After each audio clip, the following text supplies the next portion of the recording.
Hey everyone, this is Matt with Learn Everything About Design, and in today's video we have a full lineup of Revopoint scanners that we're going to talk about. Now, since we've become a Revopoint affiliate at this point, probably a couple years ago, I don't know how long it's been, one of the questions that I get weekly is this the right scanner for me? I have a Pop 3 Plus and I want to upgrade. What's the next scanner I need to go to?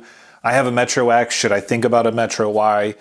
These are all questions that, whenever I respond to these questions, I never tell people exactly what to get because I'm not a salesman, I'm not trying to sell you any of these scanners, but I will try to point out pros and cons of each of these and hopefully help make that decision. Now, again, we are an affiliate, so consider this a paid promotion. Revopoint did ask if I wanted to do a comparison video, but honestly, this is something that's been asked for a long time. This is only going to be Revopoint focused. There aren't any other vendors in this video. And we do have pretty much every scanner here with two exceptions. I don't have a Pop 3 Plus or a Range 2. Those kind of are covered by the Miraco and I don't really need them. And so we will talk about those in specs and I'll kind of tell you where they fit in. But just keep in mind that those are the only two out of the Revopoint lineup that I don't have or haven't used before.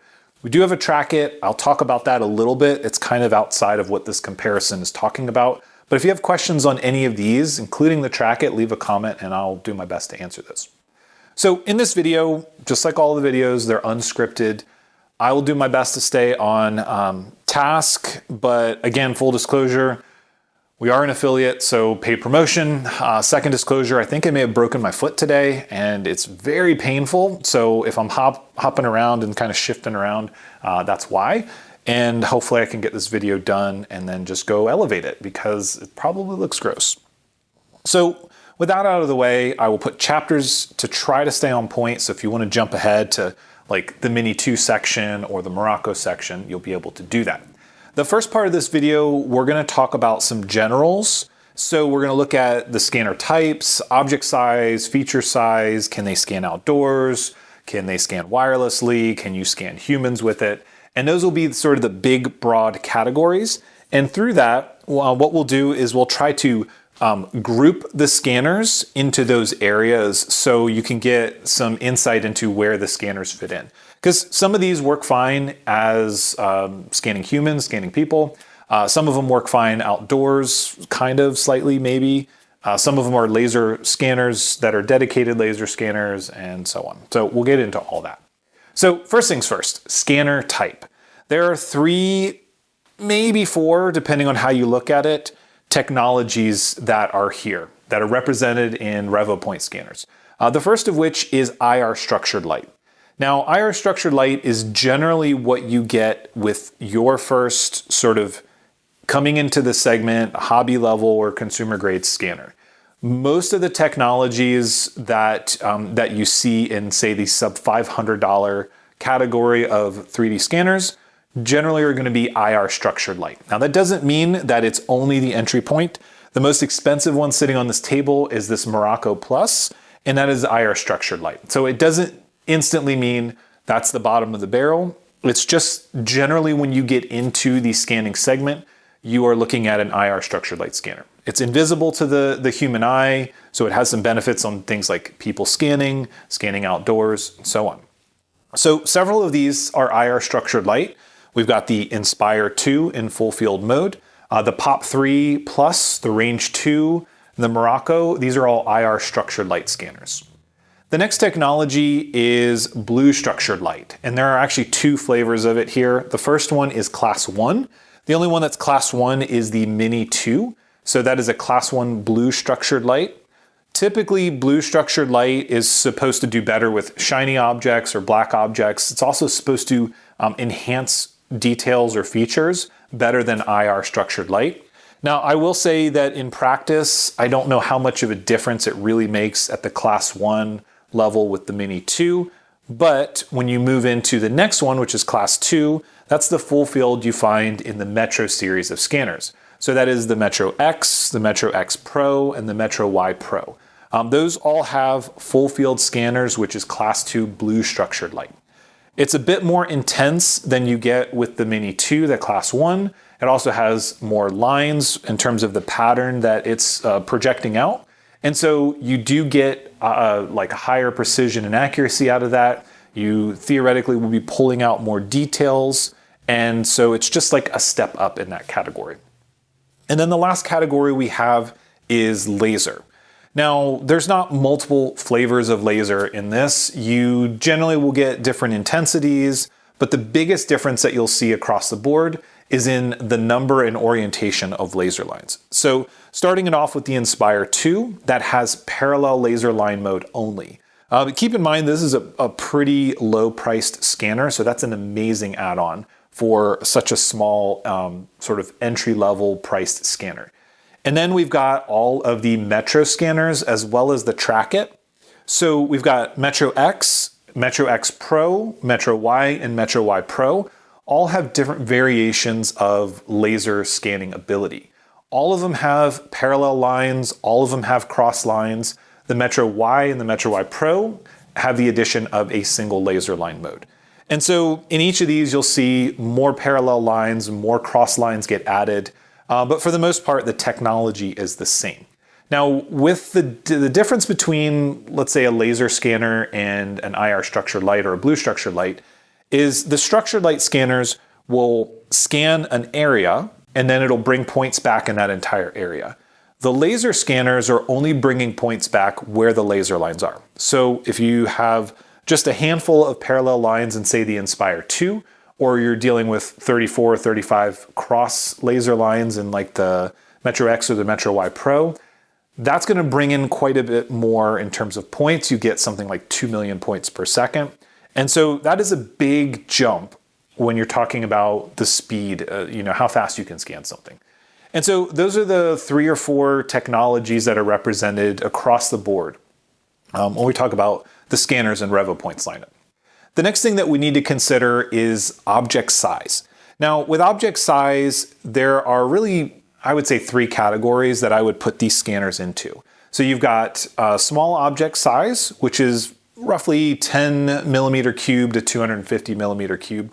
And so some of these scanners are better or more suited for or geared more towards smaller objects. So things like the Mini 2, the Inspire 2, the Miraco with its near mode, and the laser scanners actually they're like a medium object scanner, but they lean towards that smaller scale because of the precision and accuracy that you get with those lasers.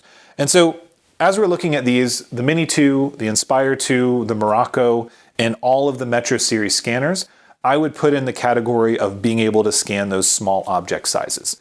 And so that's, again, 10 millimeter cube to 250 millimeter cube. So roughly like a coin up to the size of like a game controller. Now, just because they can scan those sizes doesn't necessarily mean that they're going to do a great job with them. So keep that in mind. We'll talk about that in just a second.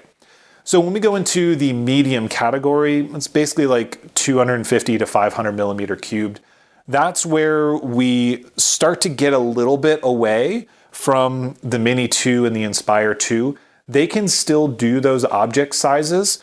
The thing that you need to keep in mind, like if you look at the specs of these scanners, the distance you are away from the object and the field of view that it has.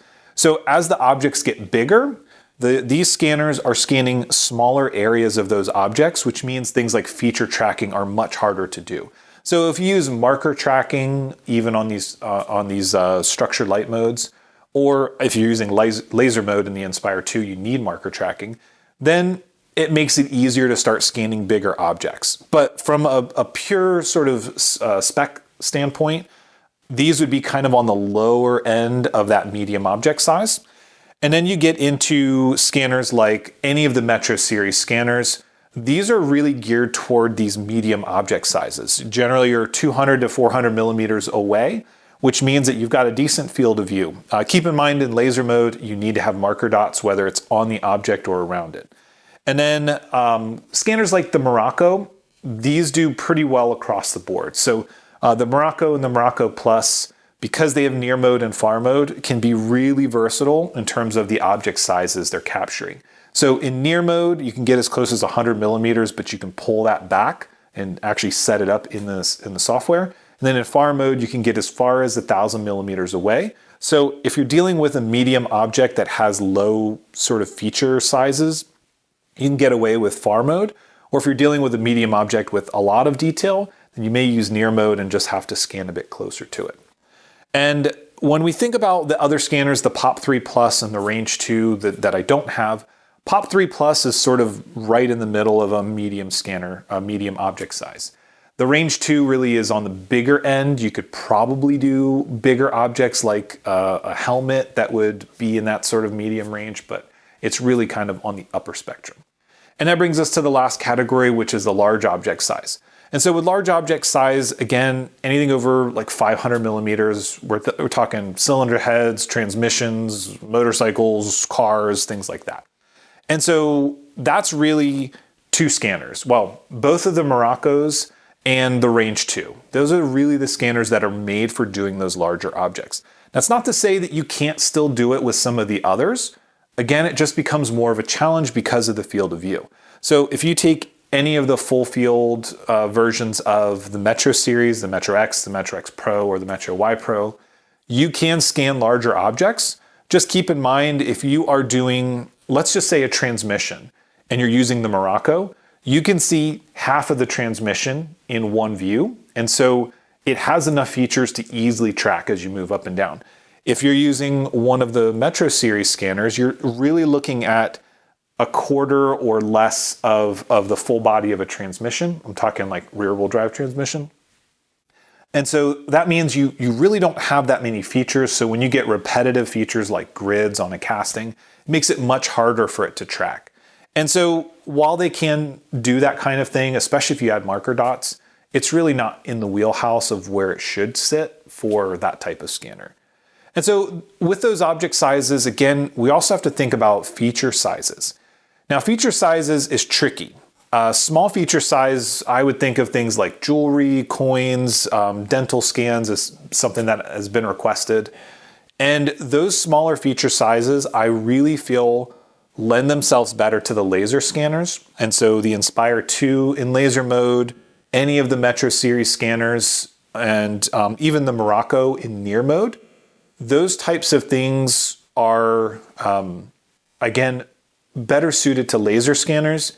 Or if you use something like the Mini 2 or the Miraco really close, and you use the 1.5 or 2x, which is focusing the IR structured light into a smaller area, you can pull out some of those details. But really, I would say the laser scanners are where it's at for those. As we get into medium details, I'm thinking like if you look at a bike helmet or a motorcycle helmet, the venting details on those are larger features. That really any of them could do. It just kind of depends on the object size. Any of the scanners that kind of fit in that medium object, I think would be okay. I would say that the Pop 3 is probably, or the Pop 3 Plus is probably the lowest one on that list, meaning the single frame accuracy and the single frame precision, the numbers are larger than any of the others in that area. And so I would probably put it at the bottom of the list, putting some of these others ahead of it. But I think pretty much all of them can get into those medium details. And then when we talk about large details, probably more suited to any scanner as long as it's within its object size range. And so for car size objects, the Range 2, the Miracos, those are perfectly fine. Larger details in medium objects, any of the scanners will be fine. The Range 2, maybe not so much, but any of the other scanners would probably be fine. And as we get into smaller objects, the scanners that are meant for those smaller objects, the Mini 2, the Inspire 2, the Miraco, and then obviously any of the laser scanners would be fine scanning small objects with low detail. All right, the next category to try to put these into would be wireless. And all of them are wireless with the exception of the Metro X and the Metro X Pro. When we did our comparison video of the Creality Raptor Pro and the Metro X, we didn't talk about wireless because I was trying in that video to only compare features that both had. So the Metro X came with a bunch of accessories that we mentioned, but we didn't really talk about, like the turntables and stuff, whereas the Raptor didn't. And so if we're trying to go to a wireless scanning, any of the scanners with the exception of the Metro X and Metro X Pro, which are actually these ones, or the Trackit. The Trackit just has too much power requirements to be a wireless scanner. And so if you want to use the Mini 2 or the Inspire 2 or the Metro Ys, then you can use those in wireless mode just fine. Now, I was actually pretty surprised. I scanned today in wireless mode with the Metro Y Plus and didn't have any performance drop at all. I was scanning 60 frames a second with it in laser mode with the wireless setup. You don't have to use the phone app. That's only a screen mirroring app. The wireless goes directly to the computer. And so your laptop, your computer would need Wi-Fi 6 to make that happen. But there wasn't any performance hit, at least when I was testing it. When I've tested the wireless scanning years ago, there was some negatives that I had at the time. It seemed slower or laggy. That doesn't seem to be the case now, at least with the laser scanner that I tried, the Metro Y Pro. It seemed to be work just fine. Now for me, I don't really do much wireless scanning aside from the Miraco, so not a big deal for me. But if you are interested in wireless, pretty much anything on this table besides the Metro X or the Metro X Pro will do it. When we're talking about outdoor scanning, anything that's IR structured light is capable of scanning outside. Now I say capable because there are nuances.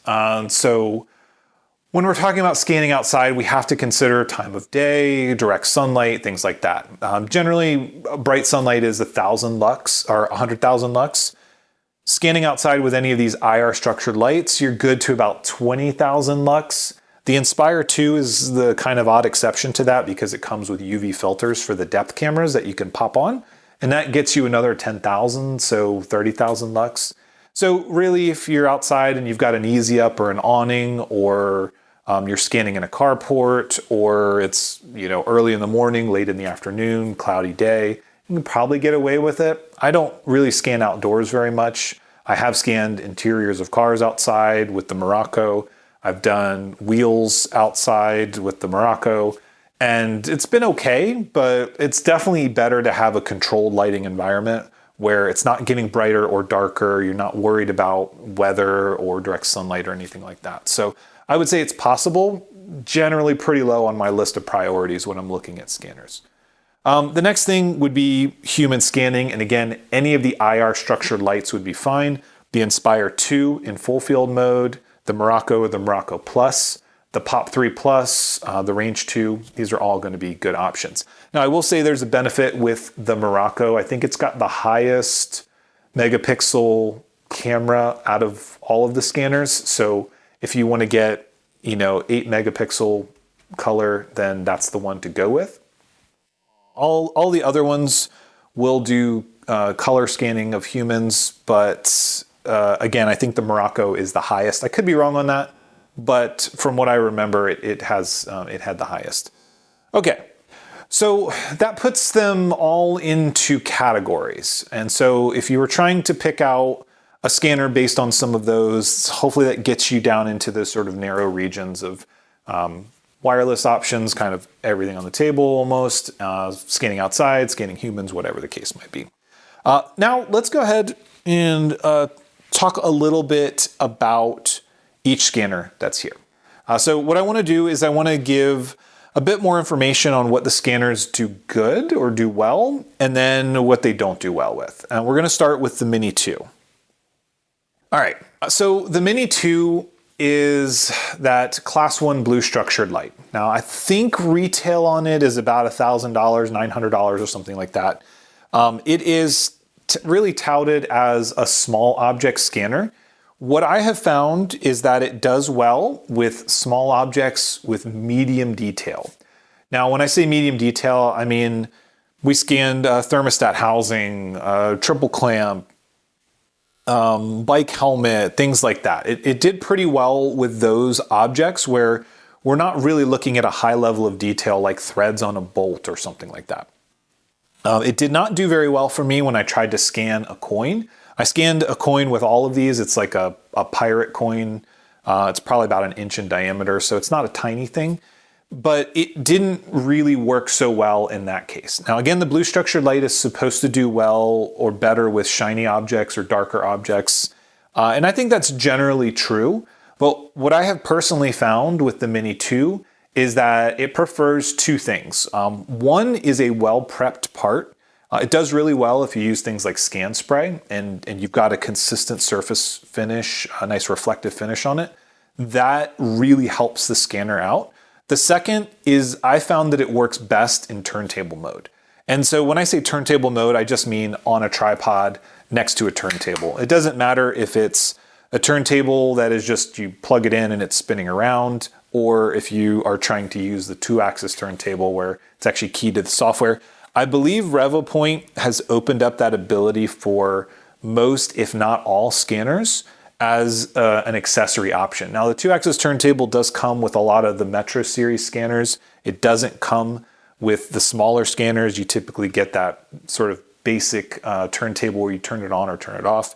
But I found the best results for me is when it's on a turntable setup and when the part is prepped. I was able to scan like the thermostat housing by hand, but as I mentioned earlier, I think that the tracking algorithm is better for the IR structured light scanners in handheld mode than it is for the blue structured light. For whatever reason, I find that it's easier and I get less issues with tracking and just a better scanning experience for me personally. Maybe I'm doing something wrong, maybe it's the environment, maybe it's what I'm trying to scan, but in general, that's what I found. And so I think personally, for the price of this scanner being almost $1,000, there are a lot of other scanners here that I would likely pick before that one. Just, being completely honest, I don't think it's a bad scanner by any means, but with so many options, and again, I don't have the Pop 3 Plus or the Range 2 here, but when we look at going to something like the Inspire 2 at less than half the price and how close they are, the fact that you get a laser mode in the Inspire 2, I really think that the price point of this one is not doing it any favors for the capability that it has relative to some of the other offerings. I think the Metro X price is relatively close to that. I want to say within $100 or $200. So just something to keep in mind. So as we move up the scale, we have the Inspire 2. Now, I think this might be one of the newest scanners in the Revopoint lineup. There are some pros and there are some cons, and the cons are fewer than the pros, and I will say that. First, the price is amazing for what you get for this scanner. I don't remember last time I looked, I want to say it was under $400 US. Of course, with all these scanners, there are different kits and different options. So with the Metro series, you can buy like advanced kits and you get 3D markers and things like that. So just pay attention to what you get in the version that you're buying. But to have an IR structured light scanner like this, comes with the UV filters to help you scan outside if you need to, can scan people, wireless, has Wi-Fi 6 built in, has a laser scanning mode in it. It packs a lot of punch. Now, what I will say, the two cons for this. One con is this is one of the only scanners that only has a play button on it. Most of the other scanners have a plus minus to adjust the UV exposure basically on the fly.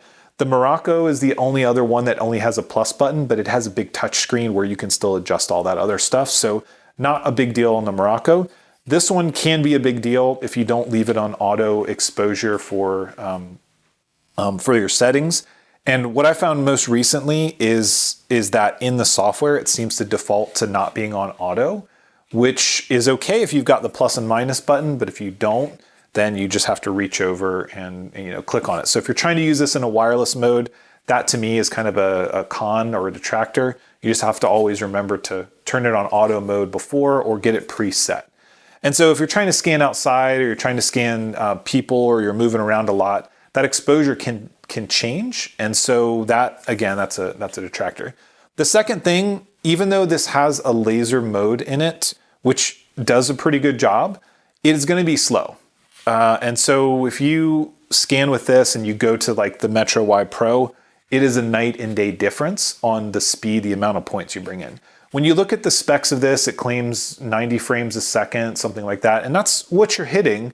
But because of the amount of data that you're pulling in, a smaller area than something like the Metro series, and only a handful, I think it's, I don't remember, 7 parallel lines, you're not pulling in a lot of data very quickly. And so you notice the speed, especially since you don't have a cross-line mode on this. Again, for the price, it's an amazing value, but those are the 2 cons that I would put on this scanner. I think if you're just getting into scanning and you don't have a lot to spend and you want to, you want to start to scan small, medium objects, this is a great first scanner for that. Next up, I don't have the Pop 3 Plus, but the Pop 3 Plus is that medium object IR structured light. I think that it's a general purpose scanner similar to the Range 2. Again, those are very general purpose scanners. For my money, unless they're on extreme sale, I would go to a Miraco if you could. And that's because the Miraco has the different depth cameras in it. So you can get small object mode, you can get big object mode like the Range. And because it overlaps the Pop 3 and the technology is very similar, both IR structured light, I don't see a real good reason for the Pop 3 Plus or the Range 2 if you can get into a Miraco. I think there's just a lot more benefit to the Miraco than those. But again, I don't have those. I haven't personally tested them.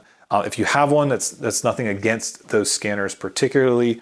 I just think, again, there's so much overlap between all these scanners that you really have to look long and hard at what you want to do with it, the price point, and how much long-term value it's going to have. Which brings me to the next scanner, which is the Miraco. Now, out of all the scanners, if I had to just have one, this would be it. Hands down, no question, I would take the Miraco Plus over any of the other scanners if I just had to have one.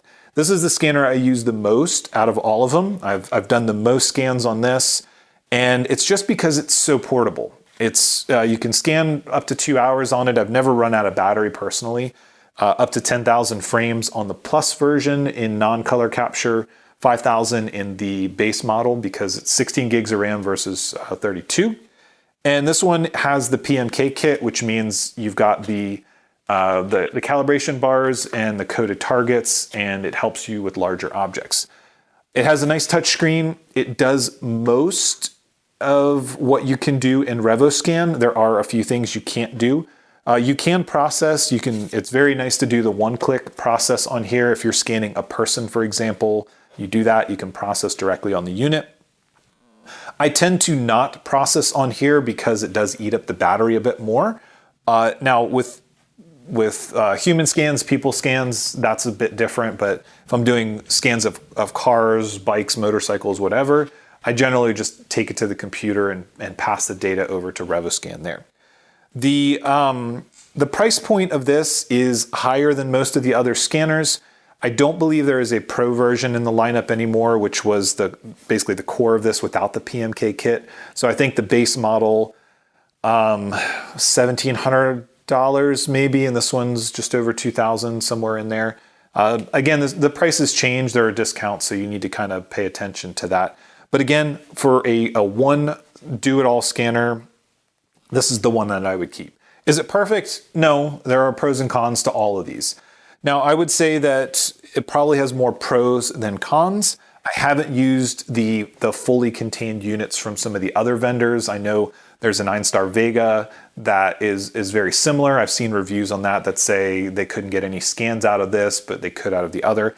I've never personally had any problem scanning engine bays, cars, mechanical parts. It's worked really well for this. I've used it last summer. I helped out with a theatrical production where we scanned people and made props for them. Did great for that. We've made like armor plates for arms, crowns, things like that.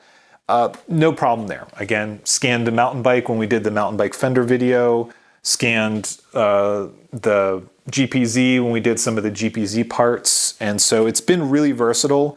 I've even handed this to other people, let them go scan and come back, and they've had no problems. So I think that just in terms of a one package fits all, the Miraco is really the way that I would go.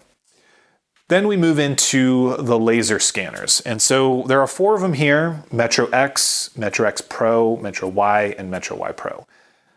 They are very similar One of them is not going to give you a more accurate or precise scan than the other. There are a couple of big distinctions that you'll see moving between all four of these. And so a couple of decisions that would push you one way or the other. The first is wireless capability. The Metro Y and the Metro Y Pro have wireless capability. You can scan wirelessly. As I mentioned, I think I scanned with the Metro Y Pro wirelessly. Didn't have any problems with frame rates. I got 60 frames a second scanning in laser mode. And so if you have to scan wirelessly, it has to be one of the Metro Ys. The other thing is the single line mode is only available on the Metro Y and the Metro Y Pro. It's not on the Metro X series. The size of the object that you're scanning, the precision, the accuracy, again, it's all going to be the same. What I would say out of these four, and it's probably no surprise, but I would take the Metro Y Pro. Not because I necessarily think that it needs the full field mode that the Metro Y doesn't have, but because the addition of the extra cross lines really makes it much faster than the rest. Now on paper, the Metro X Pro and the Metro Y Pro are very similar. I think they both claim 2 million points per second. I think the precision and accuracy is the same across all four of them. The Metro X Pro does have more cross lines and parallel lines than the Metro X does, but using them back to back, the Metro Y Pro feels faster. Even if on paper it's not, it just feels more responsive. With most of these scanners, as you're scanning, you kind of feel like you're moving slow, make sure that you're not missing anything. This one feels like you can just move naturally across a part and you're not sort of being careful and patient with it. And the Metro X Pro was very similar, but just didn't quite feel as responsive as this one. Now, as I used these, a lot of them had firmware updates, and I did make sure that all of them were updated, and I made sure that they were calibrated, so there shouldn't have been any differences there. They were all running the same version of the Revo scan for these, Revo Metro, and it was all on the same laptop, always plugged into the wall. So there shouldn't have been any other factors. I scanned the same exact parts with all the scanners. I scanned a coin, scanned a thermostat, scanned the triple clamp, and I scanned some other stuff too. But I made sure that I used the same parts, the same markers, the same global marker files, all the same stuff that went into these. But the Metro Y Pro just felt a little bit better than the rest. And I don't know if it's a hardware difference on the inside. Maybe there's some other difference that is there. Maybe the depth cameras are a little different. I don't really know. But out of those four, that just felt a little bit better. Now, is that to say that the Metro X Pro is going to feel drastically slower? No. I would say anytime you get more laser lines, you're going to notice that difference. When you go from parallel line mode on the Inspire 2 to parallel line mode on the Metro X Pro or the Metro Y Pro, it is a noticeable difference. Now, obviously, the hardware is very different inside of the Metro series scanners, which that's going to account for some of it. But at the core of it, the more laser lines that you can get, the faster the scanning is going to be, the more points you're going to bring in. Now, I do have a Trackit. I mentioned probably, I don't know, I've recorded this video a few times, so you're going to have to cut me a little bit of slack here because the day has not gone to plan. But the Trackit, I don't know if it's exactly the same, but it feels like there is a Metro Y Pro tucked into a sort of space frame around it, or a Metro Y, I don't really know.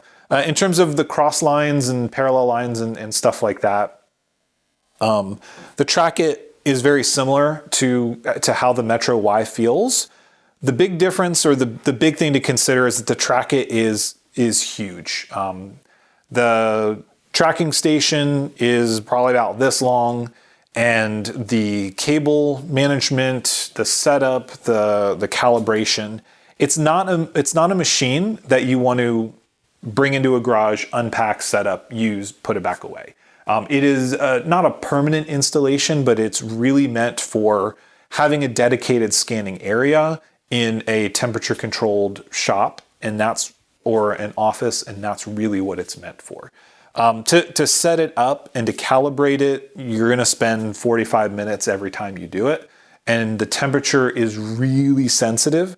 And so over the winter, I mean, we've had days where it's been, single digits and below. The garage has been 40 degrees Fahrenheit in here.